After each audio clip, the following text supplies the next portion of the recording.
ইসলামের জন্য তোমাকে ঘর ছাড়া লাগতে পারে, ইসলামের জন্য তোমার ব্যবসা বাণিজ্য ছাড়া লাগতে পারে, এমনকি ইসলামের জন্য তোমার জন্মভূমি ছেড়েও অন্য কোথাও যাওয়া লাগতে পারে।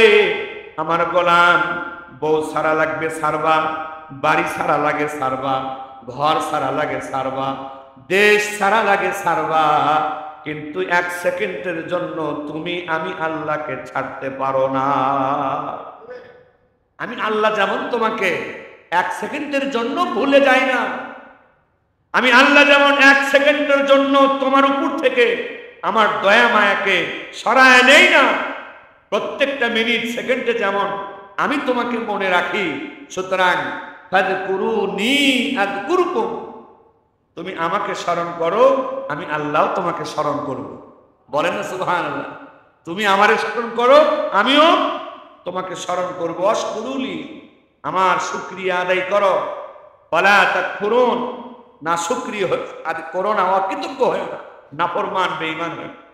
তা আমার আপনার লালন কর্তা পালন কর্তা, জান্নাতের মালিক জাহান্নামের মালিক, আইনদাতা বিধানদাতা, ক্ষমতা দেওয়ার মালিক ক্ষমতা কেড়ে নেওয়ার মালিক, সম্মান দেওয়ার মালিক সম্মান কেড়ে নেওয়ার মালিক, মহাপরাক্রমশালী আল্লাহ রাব্বুল আলামিন তার পবিত্র জবানে কালামুল্লাহ শরীফের মধ্যে তিনি ইরশাদ করে দিয়েছেন, ইন্নাদ-দীনা ইনদাল্লাহিল ইসলাম। ধর্ম বলতে যা কিছু বুঝায়, জীবন ব্যবস্থা বলতে যা কিছু বুঝায়, আমি আল্লাহর কাছে সেটি হচ্ছে ইসলাম। সুবহানাল্লাহ। এবং ইসলাম সাধারণ কোনো ধর্ম নয়, ইসলাম সাধারণ কোনো জীবন ব্যবস্থা নয়।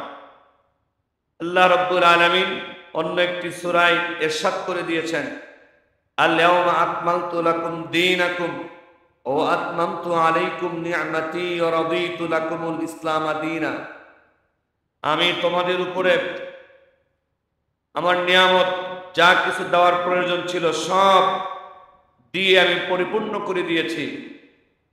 শুধু নিয়ামত পরিপূর্ণ করে দিয়েছি তা নয়, তোমাদের দিন, তোমাদের ধর্ম, তোমাদের জীবন ব্যবস্থাকেও আমি পরিপূর্ণ করে দিয়েছি।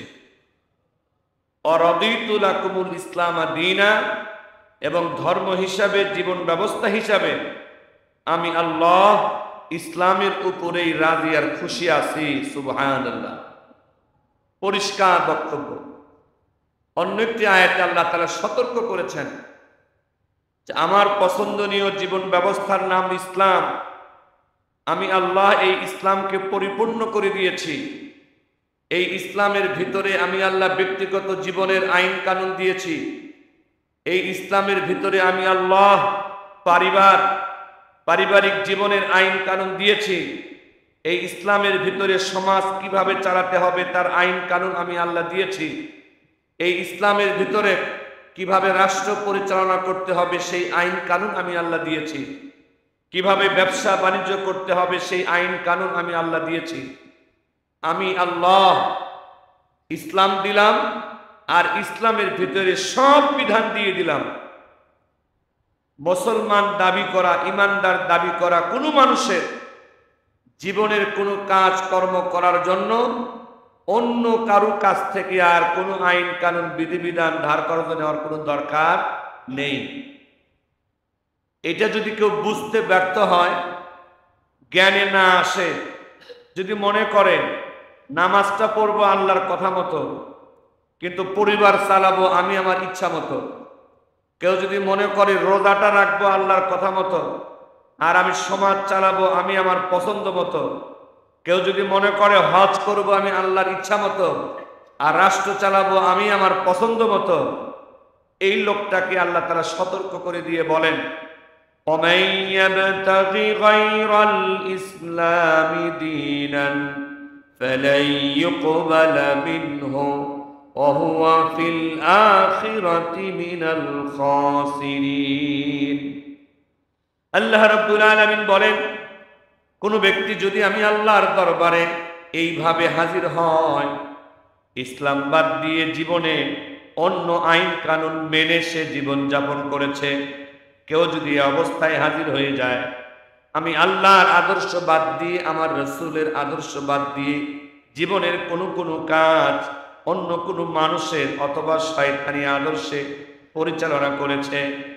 আল্লাহ রাব্বুল আলামিন বলেন, ইসলাম বাদ দিয়ে যত আদর্শ আছে, ইসলাম বাদ দিয়ে যত আইন কানুন আছে, ইসলাম বাদ দিয়ে যত বিধিবিধান আছে, এটা পরিবারে হোক, সমাজে হোক, রাষ্ট্রে হোক, ব্যক্তিগত জীবনে হোক, ইসলাম বাদ দিয়ে তুমি যদি অন্য কোনো কিছু নিয়ে আমার সামনে হাজির হও, কশ্চিন কালেও আমি আল্লাহ তা গ্রহণ করব না। নাউযুবিল্লাহি মিন যালিক। শুধু গ্রহণ করব না তা বলেন নাই, কশ্চিন কালেও গ্রহণ করব না। 1 মিনিটের জন্য আমি আল্লাহ গ্রহণ করব না, 1 সেকেন্ডের জন্য আমি আল্লাহ গ্রহণ করব না, 1 দিনের জন্য গ্রহণ করব না, 1 মাস 1 বছর কোনো ক্ষেত্রেই আমি আল্লাহর আইন কানুন বাদ দিয়ে তুমি যা কিছু নিয়ে হাজির হবে, কশ্চিন কালেও আমি আল্লাহ তা গ্রহণ করব না।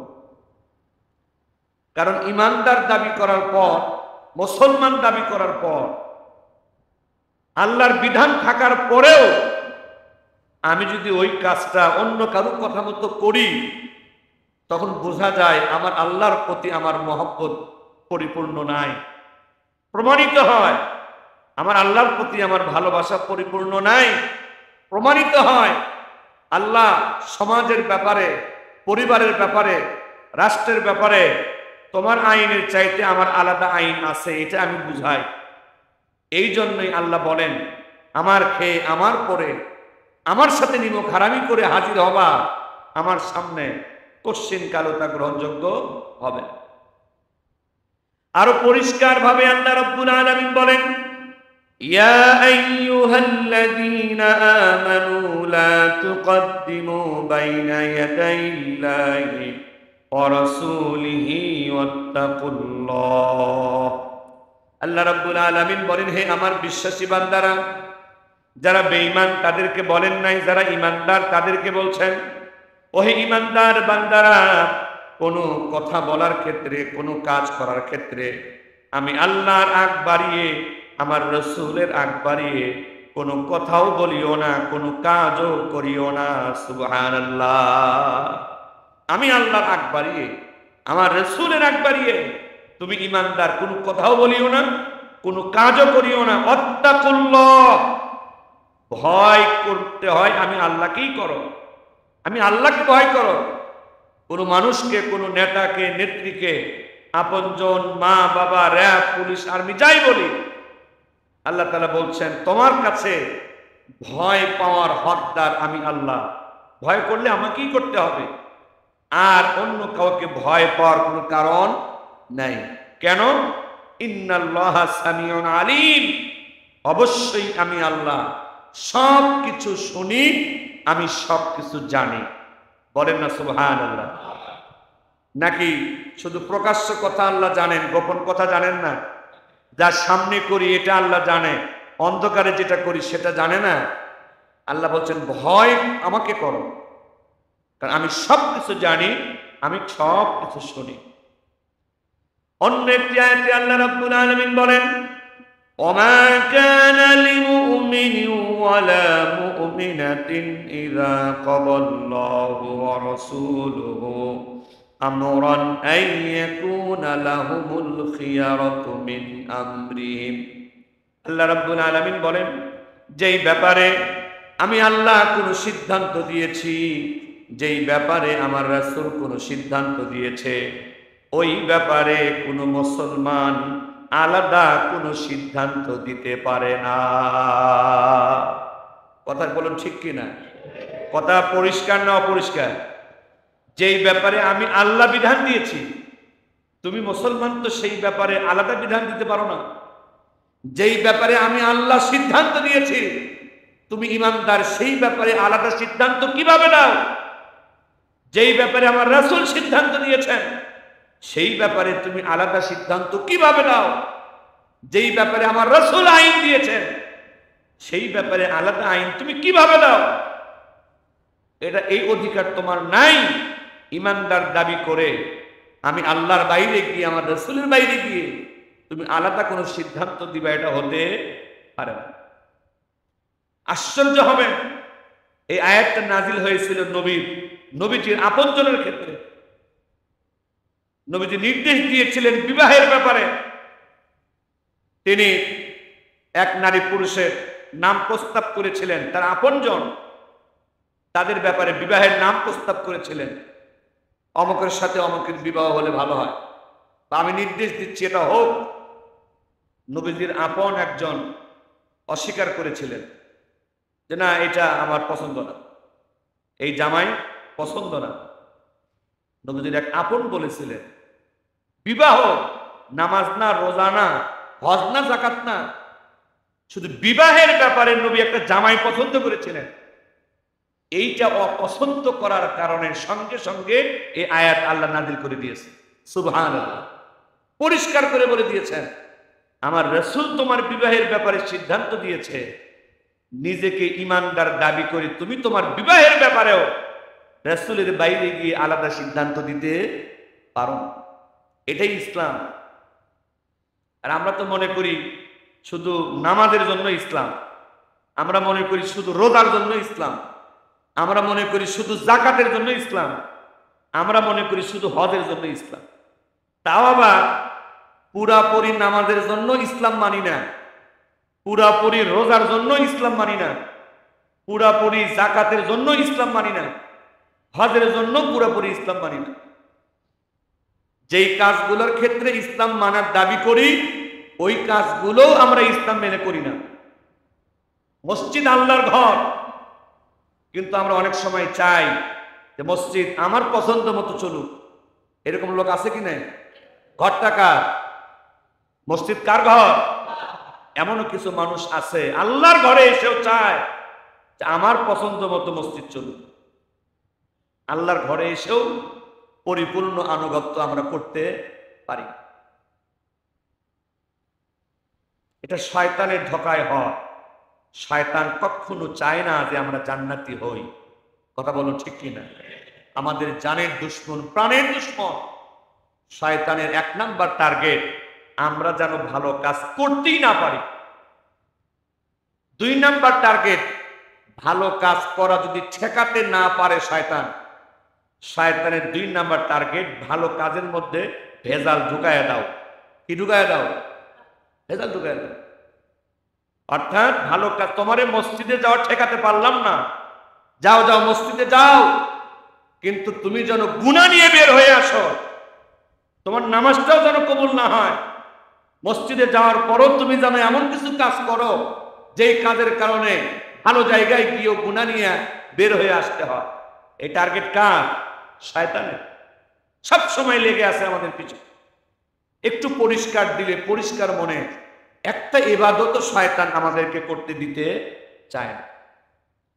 এজন্য আল্লাহ রাব্বুল আলামিন অন্য একটি আয়াতে বলেন, ইয়া আইয়ুহাল্লাযীনা আমানু দুখুলু ফিস-সিলমি কাফা। ওহে আমার বিশ্বাসী বান্দারা, ইসলামের ভিতরে পরিপূর্ণভাবে প্রবেশ করো। ওয়ালা তাত্তাবিউ খুতুওয়াতিশ শাইতান, শয়তানের পদাঙ্ক অনুসরণ করো না। ইন্নাহু লাকুম আদুউম মুবিন, কেননা নিশ্চয় শয়তান তোমাদের প্রকাশ্য দুশমন। এখান থেকে বোঝা যায় ইসলাম পরিপূর্ণ মানতে আমাদেরকে কে বাধা দেয়? শয়তান। সে প্রকাশ্য দুশমন আমাদের। শয়তান চায় না, প্রথমত চায় না যে আমরা কেউ মুসলমান থাকি, ইমানদার থাকি। প্রথমে চায় আমরা যেন বেঈমান থাকি। যখন সরাসরি বেঈমান বানাতে না পারে তখন শয়তানের টার্গেট আমাদের ইমানটারে ভেজাল ইমান বানায় দেওয়া। ইমান থাকবে বটে, ভেজাল ইমান, অচল ইমান, যেই ইমান দিয়ে কালকে আমাদের মুক্তি পাওয়া যাবে। এই জন্য ইমানও থাকা দরকার, আবার ইমানটা খাঁটিও থাকা দরকার। ইমান থাকাও দরকার, ইমানটা কি থাকা দরকার? খাঁটিও। শুধু ইমান হলে তো হবে না, ভেজাল মুক্ত। ভেজালওয়ালা কোনো জিনিস আমরা পছন্দ করি? আরে ভাই, আমি নিজেই তো আমার জন্য ভেজাল জিনিস পছন্দ করি না। ভেজাল খাবার, ভেজাল পোশাক আশাক, যা কিছু বলি, আমরা নিজেরা যখন আমাদের জন্য ভেজালটা পছন্দ করি না, ভেজাল ইমান আল্লাহ পছন্দ করবেন? ভেজাল আমল আল্লাহ পছন্দ করবেন না। সাহাবায়ে কেরাম রাদিয়াল্লাহু তাআলা আনহুম নবীজির হাতে হাত দিয়ে যারা মুসলমান হয়েছিলেন, পরিপূর্ণ ইসলামকে ধরে রাখার জন্য নিজের ব্যক্তিগত জীবনে, পারিবারিক জীবনে, সামাজিক জীবনে, রাষ্ট্রীয় জীবনে ইসলামকে পরিপূর্ণভাবে ধারণ করার জন্য সাহাবায়ে কেরাম এমন কোনো কষ্ট নাই তারা স্বীকার করেন নাই। অবাক হয়ে যাবেন, ইসলামের একটা গুরুত্বপূর্ণ বিধান হলো হিজরতের বিধান। হিজরতের বিধান আল্লাহ তাআলা দান করেছেন ইসলামকে পরিপূর্ণভাবে ধারণ করার জন্য। প্রয়োজন হলে হিজরত করতে হবে, তবে ইসলাম ছাড়া যাবে না। প্রয়োজন হলে সব কিছু ত্যাগ করতে হবে। আমার ইসলাম ছেড়ে কোনো কিছু করার সুযোগ তোমার নাই, কারণ তুমি ঈমানদার, কারণ তুমি মুসলমান, কারণ তোমার চিরস্থায়ী সুখের ঠিকানা হলো জান্নাত। হিজরত এটি আরবি শব্দ। এই হিজরত দুইটা অর্থে ব্যবহার হয়েছে। একটা অর্থ হলো রূপক অর্থ, আর একটা অর্থ হলো আক্ষরিক অর্থ, পারিভাষিক অর্থ। রূপক অর্থে হিজরত বলা হয় মহান আল্লাহ তাআলা যা কিছু অপছন্দ করেন তা ত্যাগ করার নাম হলো হিজরত। আল্লাহ তাআলা যা কিছু অপছন্দ করেন তা কিছু ছেড়ে দেওয়ার নাম হলো হিজরত।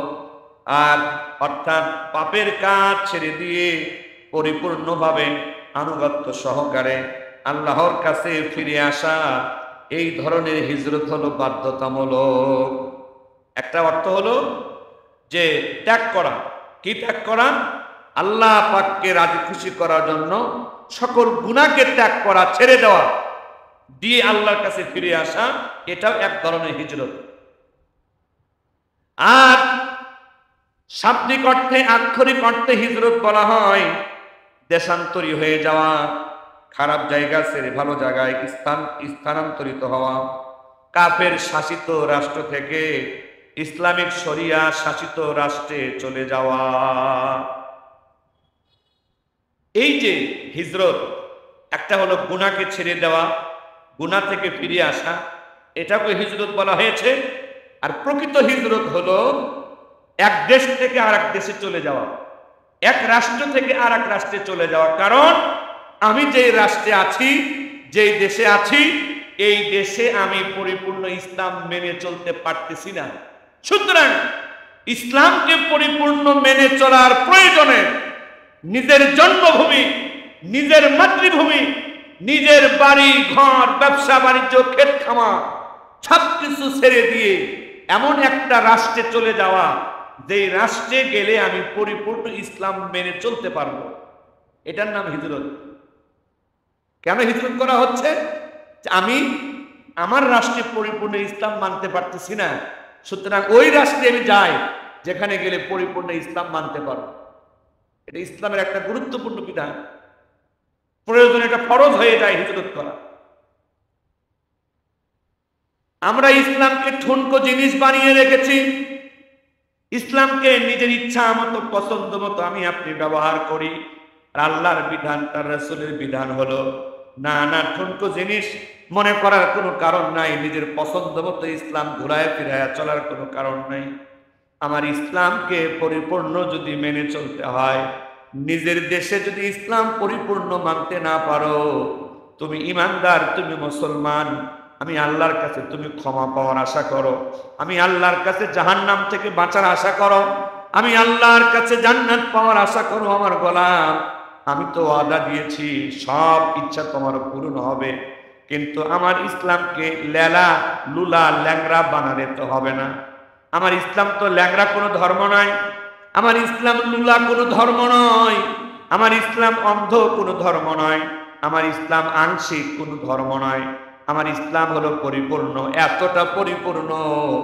আমার এই পরিপূর্ণ ইসলাম মেনে চলার যদি দরকার হয়, ইসলামের জন্য তোমাকে ঘর ছাড়া লাগতে পারে, ইসলামের জন্য তোমার ব্যবসা বাণিজ্য ছাড়া লাগতে পারে, এমনকি ইসলামের জন্য তোমার জন্মভূমি ছেড়েও অন্য কোথাও যাওয়া লাগতে পারে।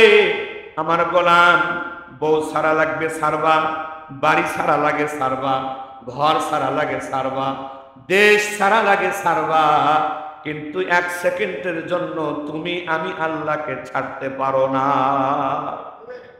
আমি আল্লাহ যেমন তোমাকে 1 সেকেন্ডের জন্য ভুলে যাই না, আমি আল্লাহ যেমন 1 সেকেন্ডের জন্য তোমার উপর থেকে আমার দয়া মায়াকে সরায় নেই না, প্রত্যেকটা মিনিট সেকেন্ডে যেমন আমি তোমাকে মনে রাখি, সুতরাং ফাযকুরুনি আযকুরকুম, তুমি আমাকে স্মরণ করো, আমি আল্লাহ তোমাকে স্মরণ করব। বলেন না সুবহানাল্লাহ। তুমি আমারে স্মরণ করো, আমিও তোমাকে স্মরণ করব। অশকুরুলি, আমার শুকরিয়া আদায় করো।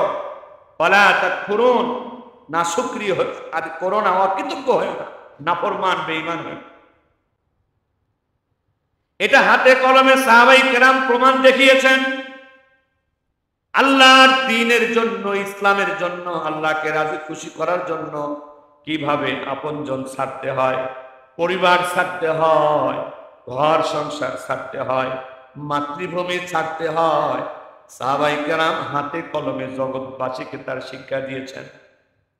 সাহাবায়ে কেরাম রাদিয়াল্লাহু তাআলা আনহুম প্রথমে যখন মক্কায় ইসলামের প্রচার হলো, ইসলামের দাওয়াত চলতে থাকলো, মক্কাতে তারা ইসলাম গ্রহণ করে চলতে থাকলেন। কোনো কাফেরকে, মুশরিককে, বেঈমানকে তারা জোর করেন নাই মুসলমান হওয়ার জন্য, কাউকে তরবারি দেখান নাই মুসলমান হওয়ার জন্য। স্বাধীনতা আছে, একজন মানুষ তার পছন্দ মতো ধর্ম গ্রহণ করে তার পছন্দ মতো ধর্ম মেনে চলতে পারে, এটা তার স্বাধীনতা, এটা তার রাষ্ট্রীয় স্বাধীনতা, সামাজিক স্বাধীনতা।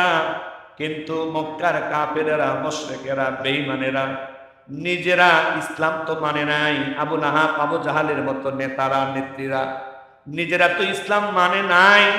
পক্ষান্তরে যারা ইসলাম গ্রহণ করেছে, এক আল্লাহকে স্বীকার করেছে, মহাসত্য ইসলামকে যারা স্বীকার করেছে, এমন কোন পথ এবং পন্থা নাই যেই পথে এই বেঈমান নেতারা মুসলমানদেরকে কষ্ট দেয় নাই। সকল পথে, সকল ক্ষমতার অপব্যবহার করে মুসলমানদেরকে তারা কষ্ট আর নির্যাতন করেছে বিভিন্ন প্রকারে। একটা বাধা দিয়েছে তারা, কেউ যেন ইসলাম গ্রহণ করতে না পারে, সব জায়গায় ইসলাম গ্রহণ করতে তারা বাধা দিয়েছে বিভিন্নভাবে। 2 নম্বরে ইসলাম পালন করতেও তারা বাধা দিয়েছে, ইসলাম গ্রহণ করতেও বাধা দিয়েছে। আবার ইসলাম মেনে চলবে একটা মানুষ, ইসলাম মেনে চলতেও তারা বাধা দিয়েছে। 3 নম্বরে মানসিকভাবেও তারা নির্যাতন করেছে মুসলমানদেরকে। কাফের নেতারা, নেত্রীরা, তাদের সান্ডা পান্ডারা অকথ্য ভাষায় মুসলমানদেরকে তারা গালিগালাজ করেছে। মুখের কথা বড় মারাত্মক আঘাত দেয়। অনেক সময় তরবারির আঘাতের চাইতে মুখের কথার আঘাতটা অনেক বেশি কষ্টকর হয়ে যায়। মুসলমানদেরকে তুচ্ছ তাচ্ছিল্য করে, অপমান অপদস্থ করে, মা বাবার বংশের নাম তুলে অকথ্য ভাষায় মুসলমানদেরকে গালিগালাজ করেছে কাফের নেতা আবু জেহেল, আবু লাহাব এবং তার সাঙ্গপাঙ্গরা। এটা ছিল মানসিক কষ্ট। মুসলমানদের সাথে তারা কথা বলা বন্ধ করে দিয়েছিল, মুসলমানদের সাথে ব্যবসা বাণিজ্য বন্ধ করে দিয়েছিল, সামাজিকভাবে উঠা বসা করা তারা বন্ধ করে দিয়েছিল।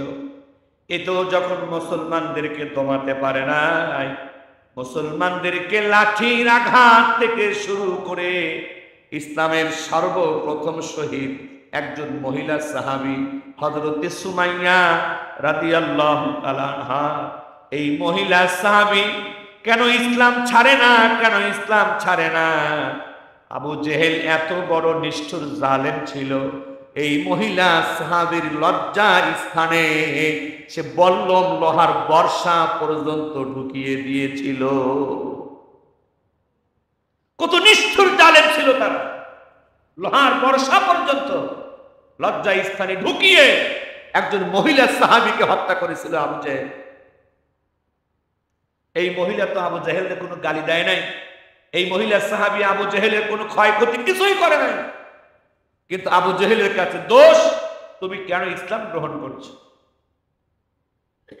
এত অমানসিক শারীরিক মানসিক নির্যাতন ভোগ করার পরেও সাহাবায়ে কেরাম রাদিয়াল্লাহু তাআলা আনহুম যতটুকু ইতিহাস আমরা পড়েছি জেনেছি, কাফের বেঈমানরা হাজারো কষ্ট দিয়েও একজন মুসলমানকেও তারা আর নতুন করে বেঈমান বানাতে পারে নাই। যেই ঈমানকে একবার গ্রহণ করেছে সাহাবীরা, যেই হৃদয়ে আল্লাহ তাআলাকে একবার আশ্রয় দিয়েছেন, যেই রাসূলকে হৃদয়ের ভিতরে একবার মহব্বতের জায়গা দিয়েছেন, জীবন শেষ হয়ে গেছে, এই সাহাবীরা দ্বিতীয়বার এই অন্তরে আর আল্লাহর কোন দুশমনকে জায়গা দেন। এজন্য আল্লাহ রাব্বুল আলামিন বলেন, নবীজিকে লক্ষ্য করে, নবীজিকে আল্লাহ পাক দোয়া শিখিয়ে দিয়েছিলেন, নবীজি সেই দোয়াটা বারবার করেছেন, রব্বি আদখিলনি মুদখালা সিদকিউ ওয়া আখরিজনি মুখরাজা সিদকিউ ওয়াজআলনি মিন লাদুনকা সুলতানান নাসীরা। এটা কোরআনের আয়াত, কোরআনের দোয়া আল্লাহ শিখিয়ে দিয়েছেন। নবীজি এটা বলতেন বারবার, ওগো আমার প্রভু, যেই জায়গায় চলে যাওয়াটা আমার জন্য কল্যাণকর হয়, আমার জন্য উপকারী হয়, ওই জায়গায় আপনি আমাকে নিয়ে চলেন।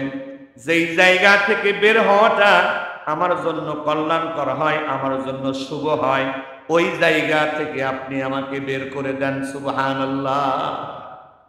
কোন জায়গায় চলে যাওয়া এবং কোন জায়গা থেকে বের হওয়া, দোয়াটা কি? আল্লাহ, যেখানে যাওয়া আমার জন্য কল্যাণকর হয়, যেখান থেকে বের হয়ে যাওয়া আমার জন্য কল্যাণকর হয়, ওই কল্যাণকর জায়গাটাই আপনি আমাকে দান করেন। বলেন না সুবহানাল্লাহ। যেই জায়গায় গেলে আমি ক্ষমতা পেয়ে যাব, যেই জায়গায় গেলে টাকা পয়সা পেয়ে যাব, যেই জায়গায় গেলে অনেক জায়গা তুমি পেয়ে যাব, আল্লাহ ওই জায়গায় আমাকে নিয়ে যান। এই দোয়া নবী একবারও করেনি। যেখানে যাওয়া আমার জন্য উপকারী হয়, কল্যাণকর হয়, শুভ হয়, আপনি ওই জায়গায় আমাকে নিয়ে যান। ওয়াজআলনি মিন লাদুনকা সুলতানান নাসীরা। আর ওগো আল্লাহ, আপনি আপনার ইসলামের জন্য, আপনার দ্বীনের জন্য আপনি আমাকে সাহায্যকারী শক্তি দান করেন। সুবহানাল্লাহ। আমার ক্ষমতার জন্য, আমার পাওয়ারের জন্য, আমার পয়সার জন্য শক্তি দেন, এটা বলেন নাই। আপনি আপনার দ্বীনের জন্য, ইসলামের জন্য আপনি আমাকে সাহায্যকারী শক্তি দান করেন। এই দোয়া করতে করতে এক সময় হিজরতের নির্দেশ আল্লাহ দিয়েছেন এবং আল্লাহ তাআলা সাহায্যকারী শক্তি হিসাবে ইসলামিক রাষ্ট্র মদিনাকে নবীজিকে দান করে দিয়েছিলেন। আল্লাহ রাব্বুল আলামিন সাহস দেন, সান্ত্বনা দেন। আল্লাহ রাব্বুল আলামিন বলেন, সুম্মা ইন্না রাব্বাকা লিল্লাযীনা হাজারু মিন বাদি মা ফুতিনু সুম্মা জাহাদু ওয়া সাবারু ইন্না রাব্বাকা মিন বাদিহা লাগফুরুর রহিম। আল্লাহ রাব্বুল আলামিন বলেন, আমার গোলামেরা, আমার বান্দারা, বান্দিরা, যারা নির্যাতন স্বীকার করার পরে, যারা আমি আল্লাহর পথে জিহাদ করেছে, নির্যাতন স্বীকার করার পরেও যারা ধৈর্য ধারণ করেছে, আমি আল্লাহ অবশ্যই ইসলামের জন্য কষ্ট সহ্য করা এই মানুষগুলাকে অবশ্যই ক্ষমা করব, আর তাদের প্রতি অবশ্যই আমি দয়া করব। অন্য একটি আয়াতে আল্লাহ রাব্বুল আলামিন বলেন, ওয়াল্লাযীনা হাজারু ফিল্লাহি মিন বাদি মা যুলিমু লানুবাব্বিয়ান্নাহুম ফিদ দুনিয়া হাসানাহ। যারা জুলুমের শিকার হওয়ার পরেও, অত্যাচারের শিকার হওয়ার পরে আমি আল্লাহর পথে যারা হিজরত করেছে, আমি আল্লাহর পথে যারা এক দেশ থেকে আরেক দেশে চলে গেছে, কষ্ট স্বীকার করার পর আমি আল্লাহ ওয়াদা দিচ্ছি, লানুবাব্বিয়ান্নাহুম ফিদ দুনিয়া হাসানাহ। যারা আমার মহব্বতে বাড়িঘর ছাড়বে, আমি আল্লাহ এর চাইতেও ভালো বাড়িঘর তাদেরকে দিয়ে দিব। ওয়ালা আজরুল আখিরাতি আকবার। দুনিয়াতে আমার মহব্বতে বাড়িঘর ছাড়লে দুনিয়াতেই তার থেকে ভালো বাড়িঘর দিব, আর পরকালে যে পুরস্কার দিব এটা তো সবথেকে বড় পুরস্কার। লাউ কানু ইয়ালামুন। হায়, যদি তারা এটা বুঝতো, যদি তারা জানতো, আল্লাহর পথে কষ্ট স্বীকার করার পরেও হিজরত করা, জিহাদ করা, অটল অবিচল থাকা, এইটা যে কত বড় পুরস্কারের কাজ, যদি তারা বুঝতো আর জানতো, তাহলে বুঝমান কোনো ব্যক্তি এই সুযোগ ছেড়ে দিত না। প্রয়োজন হলে, দরকার হলে পরিপূর্ণ ইসলাম মানার জন্য আমাকে আপনাকেও বউ বাচ্চা ছাড়া রাখতে পারে। পরিপূর্ণ ইসলাম মানার জন্য আমাকে আপনাকে ব্যবসা বাণিজ্য ছাড়া রাখতে পারে। পরিপূর্ণ ইসলাম মানার জন্য আপনজন ছাড়া রাখতে পারে। পরিপূর্ণ ইসলাম মানার জন্য জালেম বাটপার প্রতারক নেতা নেত্রীকে ছাড়া রাখতে পারে। প্রয়োজনে পরিপূর্ণ ইসলাম মানার জন্য মাতৃভূমি ছেড়ে ইসলামী রাষ্ট্রেও যাওয়া লাগতে পারে। সব ছাড়বো, আমি ইমানদার, আমার আল্লাহকে ছাড়তে পারি